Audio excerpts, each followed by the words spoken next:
Hi y'all, welcome back to Erin Talks Travel. Today we're talking opportunistic theft abroad.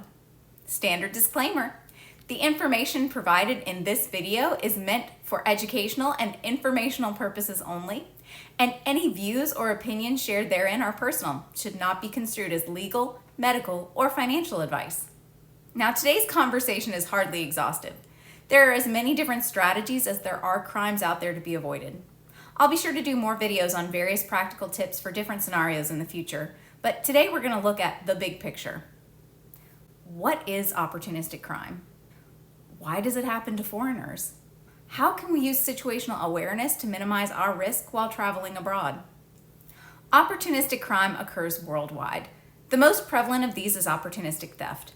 So what is it and how is it different from targeted crime? At its core, crime can be simplified into a basic equation.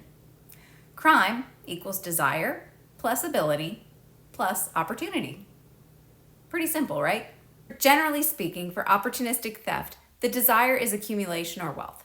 Even if the objects taken are not money per se, they typically have value to the thief.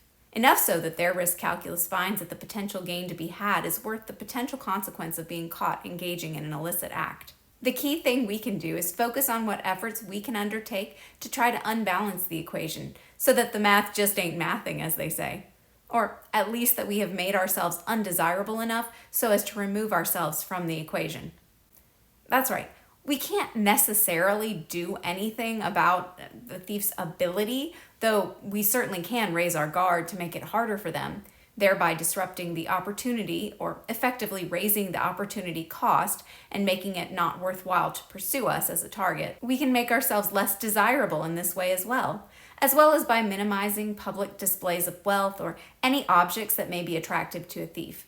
So keep those passports handy, keep those fancy jewels at home, don't sling those bags and purses over the back of your chair or leave them unattended.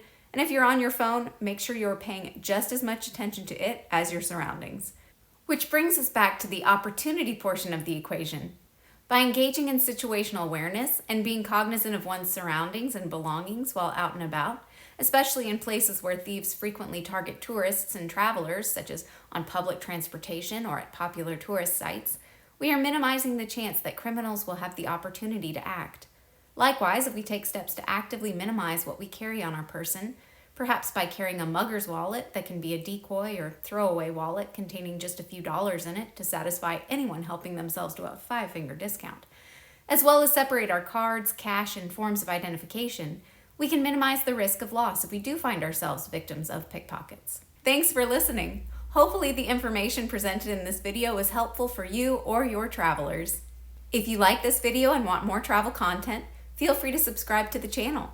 To all my adventurers out there, don't forget to register for STEP, Smart Traveler Enrollment Program, and be sure to enroll in supplemental international travel insurance for medical and non-medical emergencies while abroad.